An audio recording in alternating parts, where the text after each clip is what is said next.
Cruise Atlantic Canada, and Renee Trepanier from Cruises St. Lawrence.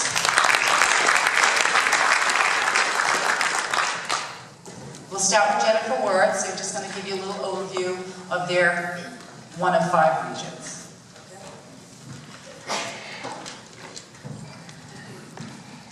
Great, thank you, Sandy.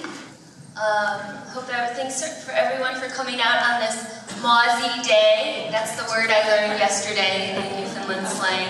Mozzie, foggy. Someone made a joke about it last night that someone's hair was getting foggy. So I was very impressed with my table that people could use it so easily. Just starting out with New York. If you look at the map, it's the first stop. It's the anchor port for the Canada-New England region. We have lots of home porting ships there. And I'm just going to quickly go over some of the new things that are happening at our ports in Manhattan and Brooklyn.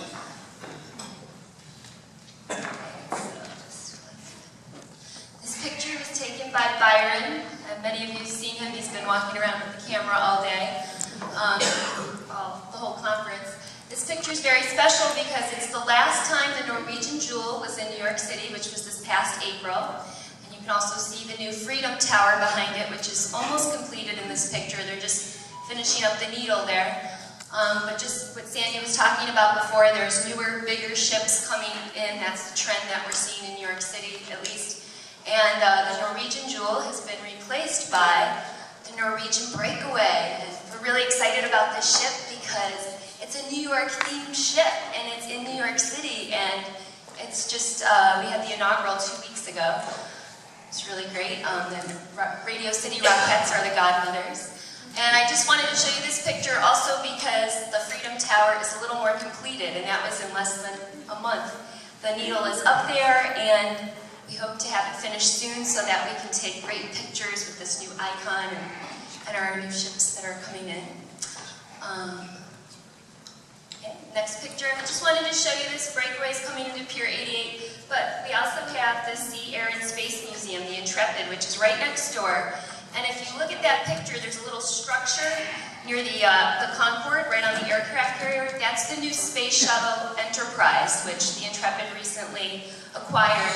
So it completes the name of their museum, which is the Intrepid Sea, Air, and Space Museum. And you can see how close it is. I know when my parents cruise out of New York, they love the Intrepid. They drop off their suitcase and they walk right over there, and you can go there dozens of times and never get tired of looking at some of their aircrafts and the history there. And this is just from the inaugural. It was really spectacular 2 weeks ago in New York City. But the Norwegian Breakaway doesn't go up to the Canada-New England region, which I was talking to Celeste about yesterday. And she reminded me that even though the ship doesn't go up there, it still brings attention to the region. And so much attention that the Carnival Splendor has replaced one of their ships with the new, the Carnival Splendor, the bigger ship, which will be going up to Canada, New England next year for 2014 itineraries. So this is just a trend we're seeing in New York. And you know, the Breakaway is going to be with us for a long time. They're a New York ship, so hopefully they'll check out our region as well. Just echoing some of the things that Sandy was saying about our buying power, every year we do an economic impact study. We started in 2009, and every year it's growing, and it's just a great way to get press attention and to just monitor how we're doing to show people that not only in our city that we're really having an economic impact, so that they really help invest more in our cruise terminals. And those are just the embarking passengers. We have over 1 million that come in. So you can also find the complete study on our website, which is also new. We just redesigned our website. The old one was pretty good, but we had to bring it up to 2013 standards. And what we've learned with our website and with many of the new online technologies is you can track things. And what we learned was that the over 20,000 people that come to our website every month, we're clicking on the schedule. People want to know where they can cruise out of New York. And we're really proud of this section of our website. It's the schedule section. We built it out. We actually put the itineraries for each ship, and you can sort by date, ship and itinerary. So here I started to, but the list was going on so long, I just started to sort by itinerary, and you can see all these cruise ships are going to Canada, New England. I counted them, if I was not mistaken, there were 12 different cruise ships just in 2013, leaving from New York City up to the Canada, New England region. And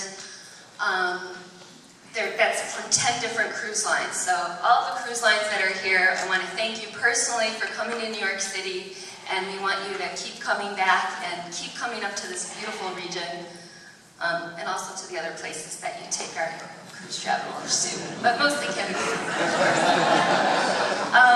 Also too, on our, you'll see we have on the upper right hand corner, we added social media to our website. It's also very easy to read on your cell phones, because this is what our old website didn't do, so now we have this.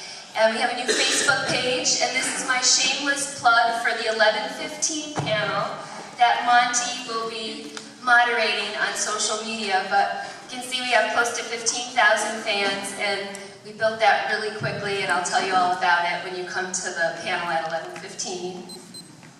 If you're still here, the only exception is if you have a flight to catch, but then I want to question you as to why you book your flight a little bit later, but I'll be there. NYC Company is nycgo.com. That's our Convention and Visitor Bureau. They saw all the great excitement and all the money that we were bringing into the city, and of course they wanted a piece of it then, and they also wanted to take some credit for it, and we don't care. We're just happy that they put our terminals and cruise information on their website, but that's just another avenue where people are going to learn about New York Cruise. And then finally, I'm just going to show you our new ad campaign, but before I do that, I'm going to show you our old ones because we're proud of all of them. Our first one was Ship Happens in New York City. That was a consumer campaign, ran in the New York Times, just to let everybody know that we have cruising out in New York City. Then our next one was To the Trade, and that was our painless Wertz minus the epidural. And we didn't put that one out to consumers, it was just the industry, because not everyone would get it. But our newest one is Proof We Really Give a Ship, and I want to thank all the cruise lines and the people who have helped us become this wonderful cruise port, and here are some of our awards that we won last year. So, without further ado, moving up the map, we're going up to this beautiful Mozzie city today, but really beautiful and wonderful city, Boston, and Nick Billows is going to tell you all about that next.